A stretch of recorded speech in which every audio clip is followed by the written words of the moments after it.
آزمائش، جملے کی ترکیب کو اگر ہم دیکھیں تو اس میں بلاء مبتدا ہے، عظیم اس کی صفت ہے، اور فی ذالکم خبر ہے.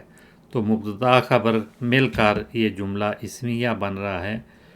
تو وفی ذالکم، اور اس میں تمہارے لیے، اور اس میں بلاء من ربکم، بڑی آزمائش تھی تمہارے رب کی طرف سے.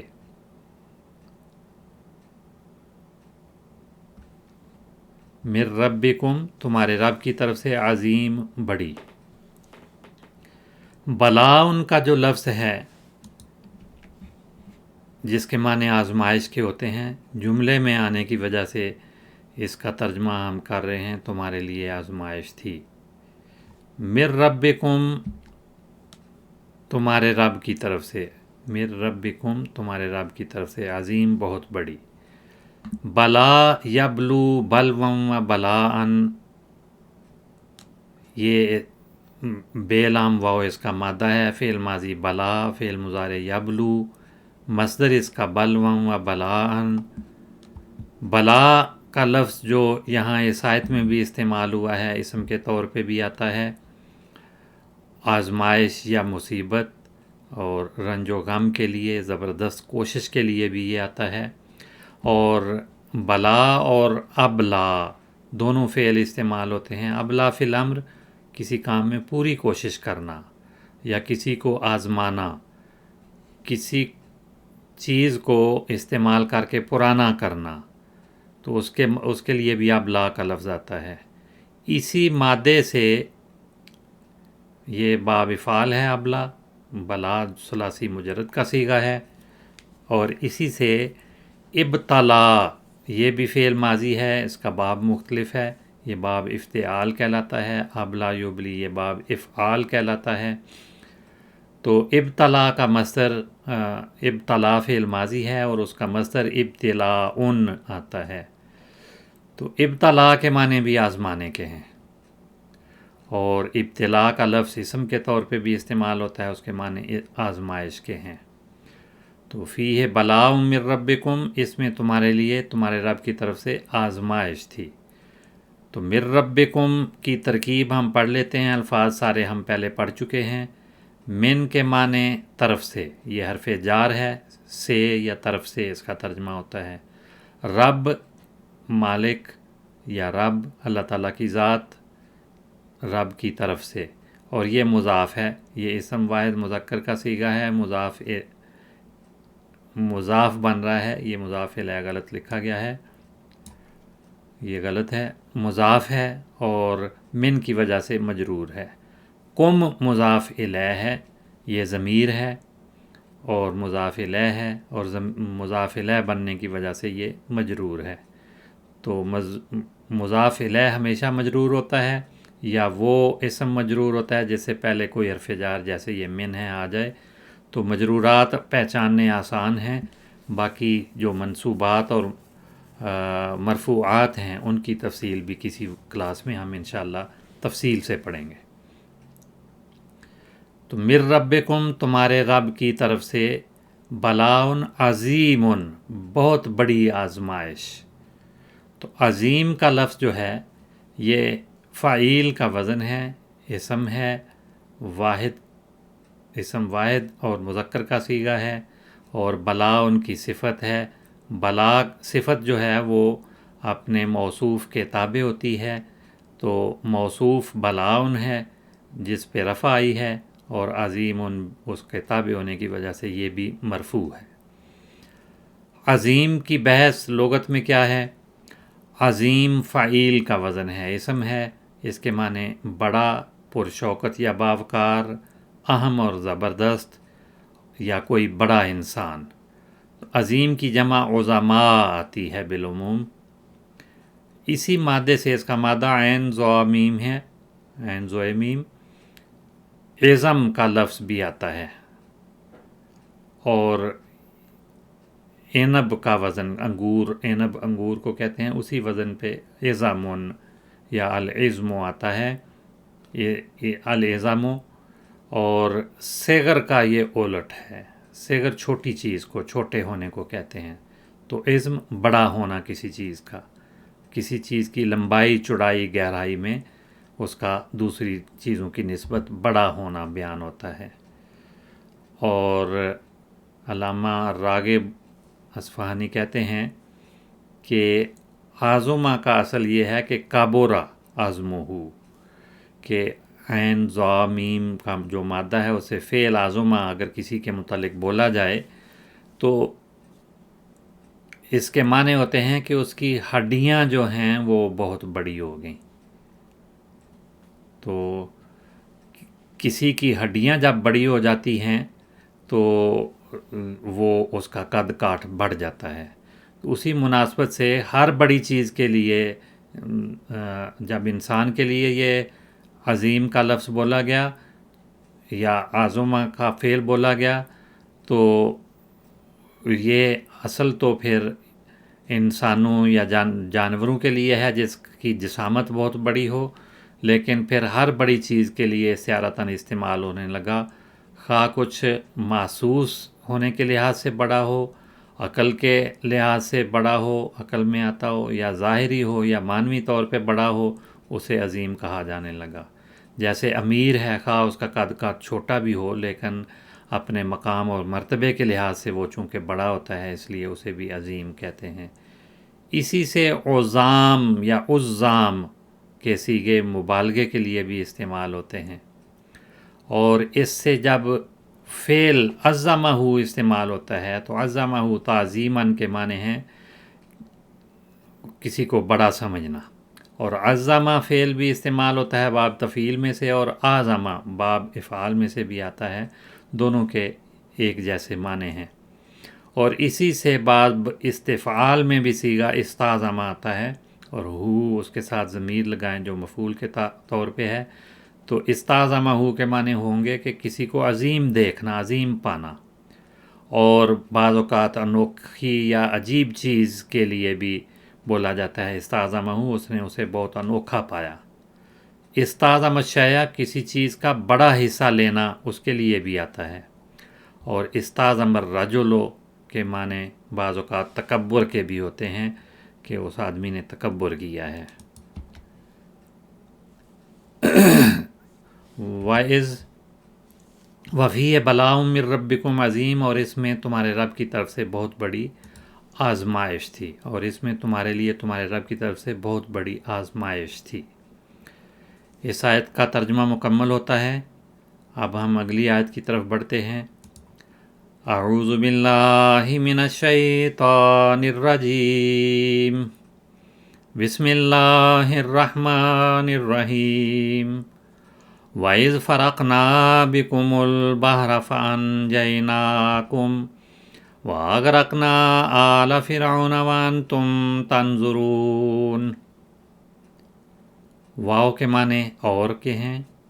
اذ ہم گزشتہ آیت کے ضمن میں پڑھ چکے ہیں، یہ حروف اس میں ظرف ہے اور اس کے معنی جب کے ہیں، اور اس وقت کو بھی یاد کرو جب بنی اسرائیل کو مخاطب کیا جا رہا ہے ان آیات میں، اور تو فرمایا وَإِذْ، اور یاد کرو اس وقت کو جب فرقنا بکم البحر، فرقنا ہم نے پھاڑا، ہم نے پھاڑ دیا، بکم تمہارے لیے، البحر سمندر کو، اور اس وقت کو بھی یاد کرو جب ہم نے تمہارے لیے سمندر کو پھاڑ دیا۔ فا، اور فا کے معنی پس کے ہوتے ہیں لیکن محاورے میں اور بھی کیے جا سکتے ہیں جو یہاں پر کیے گئے ہیں۔ اور انجیناکم، ہم نے تمہیں نجات دی، انجینا ہم نے نجات دی، نجینا ہم نے پچھلی آیت میں پڑھا تھا، اور یہاں پہ انجینا دونوں ایک ہی قسم کے معنی ہیں، وہاں تفصیل بھی ہم اس کی پڑھ چکے ہیں۔ فَأَنْجَيْنَاكُمْ، پس ہم نے تمہیں نجات دی، وَأَغْرَقْنَا، اور ہم نے غرق کر دیا، آلَ فرعون، فرعون کی آل کو، فرعون کی قوم کو۔ وَأَغْرَقْنَا، واو یہاں ویسے تو حرف عاطف کے طور پہ ہے لیکن بعض اوقات کسی جملے سے پہلے جب آتا ہے تو پہلے مذکور لوگوں کی حالت کو بیان کرنے کے لیے وہ جملہ آتا ہے، اس لیے ایسی واو کو واو حالیہ کہا جاتا ہے، حالانکہ یا جب کہ اس کا ترجمہ یہاں پہ کیا جا رہا ہے۔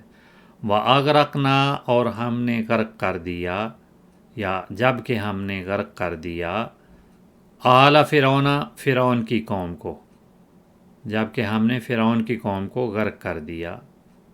وَأَنْتُمْ تَنْظُرُونَ یہاں پھر واو حالیہ بھی ہو سکتی ہے، اس حال میں یا حالانکہ، اور کا ترجمہ بھی کر سکتے ہیں، اور تم دیکھ رہے تھے، تنظرون دیکھ رہے تھے، انتم ضمیر ہے، تم مبتدا ہے اس جملے میں، تنظرون فعل اور فاعل مل کر جملہ ہے جو اس مبتدا کی خبر ہے، اور تم دیکھ رہے تھے۔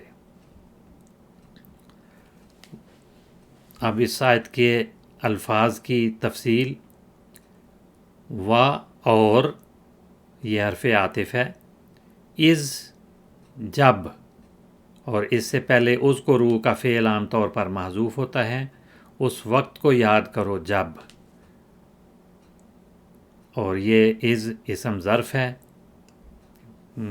پچھلی آیت کی تفصیل میں بھی ہم نے پڑھا تھا کہ یہ از ماضی کے واسطے آتا ہے، اور اس کے بعد کبھی جملہ اسمیہ اور کبھی جملہ فعلیہ آتا ہے۔ جملہ اسمیہ کی مثال ہے از انتم قلیلون، جب تم تھوڑے تھے، تو انتم مبتدا قلیلون خبر، تو مبتدا اور خبر مل کر جملہ اسمیہ بناتے ہیں، تو از کے بعد جملہ اسمیہ بھی آتا ہے، اور کبھی اس کے بعد جملہ فعلی آتا ہے۔ وَإِذْ يَرْفَعُ إِبْرَاهِيمُ اور جب ابراہیم اٹھا رہا تھا، بلند کر رہا تھا، ابراہیم نے بلند کیا، تو یہ از ماضی کے لیے آتا ہے، اس کے بعد فعل مضارع ہو اس کو بھی یہ ماضی میں تبدیل کر دیتا ہے، یعنی معنی ماضی کے ہوتے ہیں، اور اذا اسی طرح کا لفظ ہے، اس کے معنی بھی جب ہیں، وہ بھی اسم ظرف ہے، لیکن وہ بالعموم مستقبل کے لیے آتا ہے، اس کے بعد اگر ماضی آ جائے تو اس کے معنی بھی مستقبل کے کیے جاتے ہیں۔ وَإِذْ اور اس وقت کو یاد کرو جب فرقنا ہم نے پھاڑ دیا، ہم نے پھاڑ دیا۔ فرقنا فعل ماضی ہے، معروف اور مجہول کی تفصیل بھی ہم پڑھ چکے ہیں، اور یہ صیغہ جمع متکلم کا ہے، یعنی 14واں صیغہ گردان اگر ہم کریں اس کی پوری تو صیغے کا نمبر 14واں بنتا ہے۔ فرقنا ہم نے پھاڑا یا پھاڑ دیا۔ فارقہ فعل ماضی ہے پہلا صیغہ، فارق الشیء کے معنی ہوتے ہیں پھاڑنا، تقسیم کرنا، جدا کرنا۔ اس آیت میں جیسے آیا ہے وَإِذْ فَرَقْنَا بِكُمُ الْبَحْرَ جب ہم نے تمہارے لیے سمندر کو پھاڑ دیا۔ فَرَقَ فُلَانًا یہ بھی فعل ہے، کسی کے مقابلے میں زیادہ ڈرپوک ہونا، تو یہ فارقہ ڈرنے کے معنوں میں، ڈرپوک ہونے کے معنوں میں بھی آتا ہے۔ فارقہ مفارقتاً و فراقاً، فارق باب مفعلہ اس سے جب آتا ہے اور اس کے ساتھ کوئی مفعول آئے تو مفارقتاً اور فراقاً اس کے مصدر ہیں دو، اس کے معنی بنتے ہیں کسی سے علیحدگی اختیار کرنا یا جدا ہو جانا، کہ کسی کو خیر آباد کہہ دینا یعنی اسے چھوڑ دینا۔ اور فارق فلانا من حسابہ علی قضا و قضا، تو اس کا مطلب ہے کہ کسی بات پر اتفاق ہو جانے کے باعث معاملہ ختم کر دینا اور علیحدگی اختیار کر لینا۔ اسی سے فارقہ میں 2 حروف زائد کر کے افترق فعل ماضی بنتا ہے باب افتعال، اس کے معنی بھی جدائی ہونے کے ہیں۔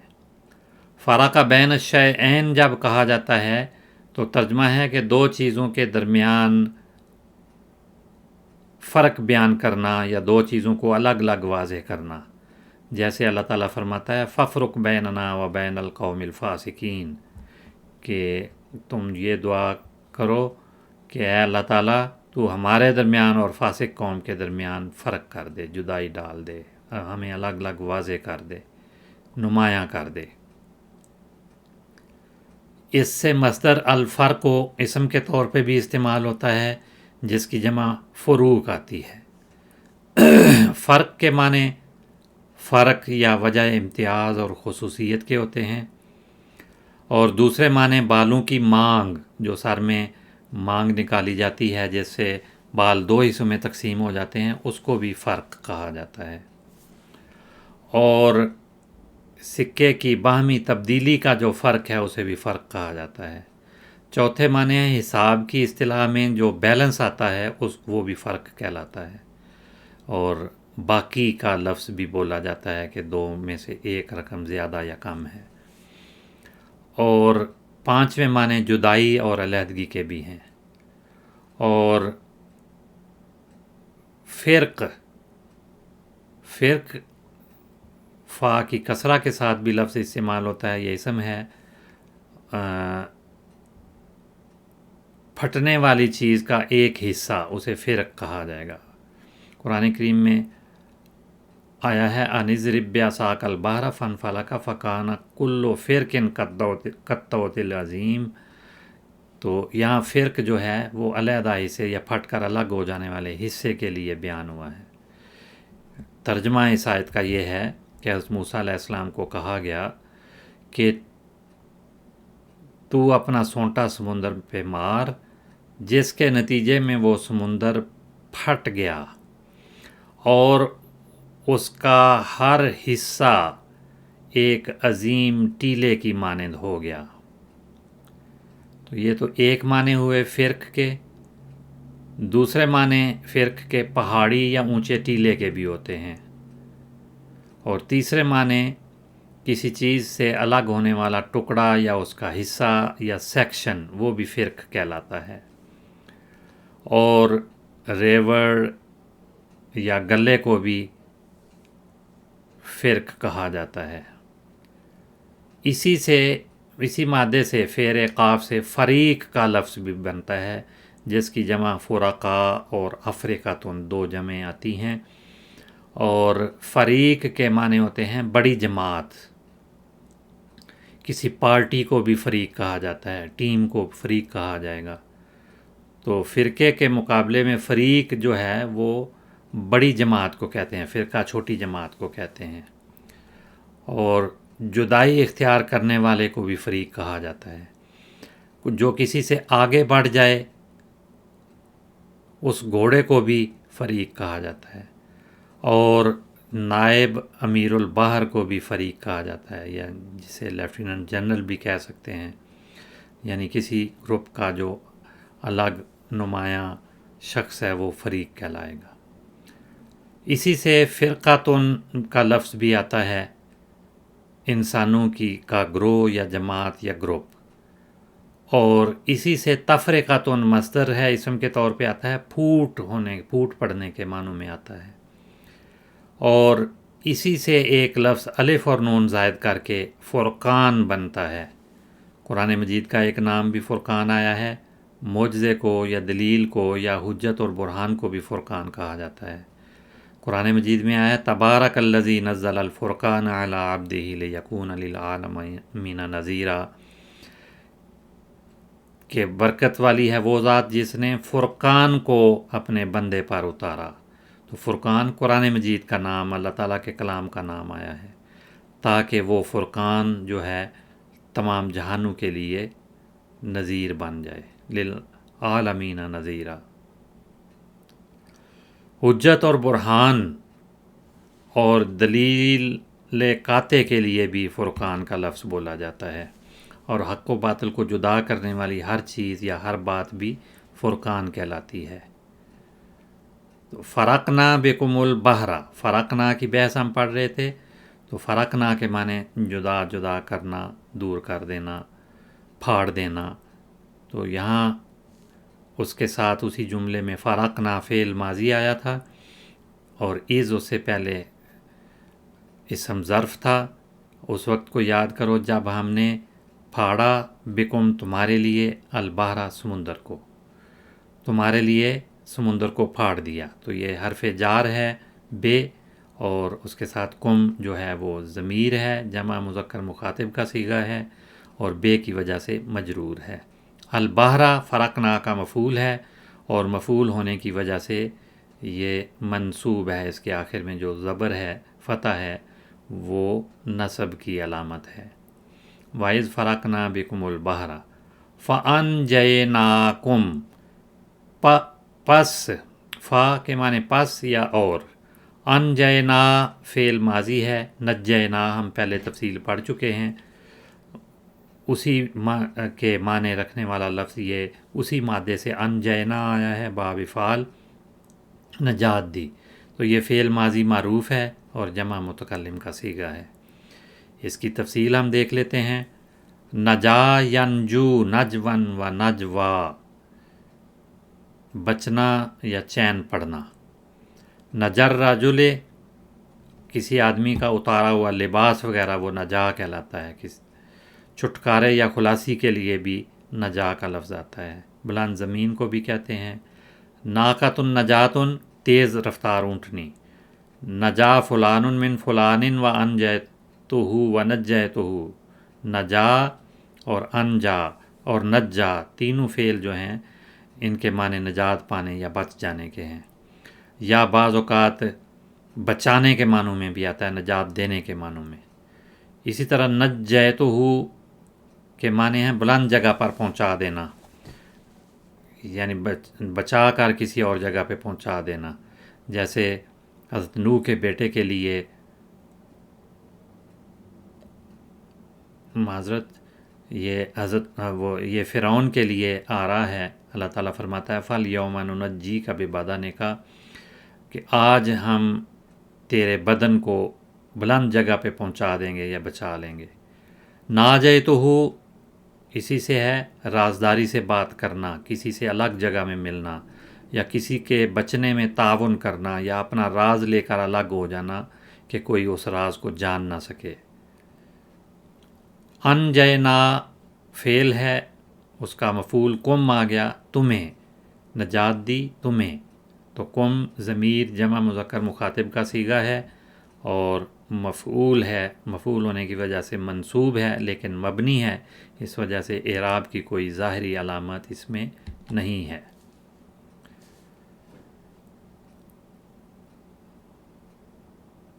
وَأَغْرَقْنَا آلَ فِرْعَوْنَ، اور ہم نے آل فرعون کو غرق کر دیا۔ واو کے معنی جب کے، اور کے معنی ہوتے ہیں لیکن حال کے معنوں میں آ رہا ہے، حرف عاطف ہے، حالانکہ یا جب کے۔ اغرقنا ہم نے غرق کر دیا، یہ بھی فعل ماضی معروف کا صیغہ ہے، جمع متکلم کا صیغہ ہے۔ یہ غین ر قاف اس کا مادہ ہے، غرے کا، اور اس کے ساتھ غرے کا فی کا صلہ بھی آتا ہے۔ یغرق و غرقن، یغرق و فعل مضارع، غرقن اس کا مصدر ہے، اور استغرق یہ بھی اس سے فعل آتا ہے باب استفعال میں۔ تو غرقہ اور استغرق دونوں کے معنی ڈوب جانے کے ہیں۔ غرق فی الماء غرقن، اس کے معنی ڈوبنے یا غرق ہو کر ہلاک ہونے کے ہیں۔ ہوا غارق، یعنی اس کا اسم فاعل غارقن، فاعل کے وزن پہ بھی آتا ہے، غارق بھی آتا ہے، غریق بھی آتا ہے، غریق رحمت ہونا بولا جاتا ہے۔ اور غریق جو ہے وہ اسم ہے جس کے معنی غرق شدہ، اس سے فعل غرہ کا بھی آتا ہے، غرہ کا شخصہ، یا اغرا کا بھی فعل آتا ہے، دونوں فعل ہیں، تو اس کے معنی ڈبونے یا غرق کرنے کے بھی ہوتے ہیں۔ تو یہاں اس آیت میں اغرقا سے ہی اغرقنا آخری 14واں صیغہ آیا ہے، فعل ماضی جمع متکلم کا صیغہ ہے، غرق کرنا یا خوب بگونا۔ آل فرعون، آل فرعون کو، فرعون کی قوم کو۔ و اور انتم، تم تنظرون دیکھ رہے تھے، واؤ یہاں بھی حالیہ ہے، حالانکہ تم دیکھ رہے تھے، اس حالت میں کہ تم دیکھ رہے تھے۔ تنظرون فعل مضارع معروف کا صیغہ ہے اور جمع مذکر مخاطب فاعل ہے، اس کے اندر شامل ہے جو مرفوع ہے۔ ناظر شیء، ناظرہ الی الشیء، ناظرہ کے ساتھ براہ راست بھی مفعول آ جاتا ہے، الا کے صلے کے ساتھ بھی، لام کے صلے کے ساتھ بھی، فعل مضارع ینظر اور مصدر ناظرن و نظرن، کسی چیز کو ظاہر اور قدرتی طور پر دیکھنا.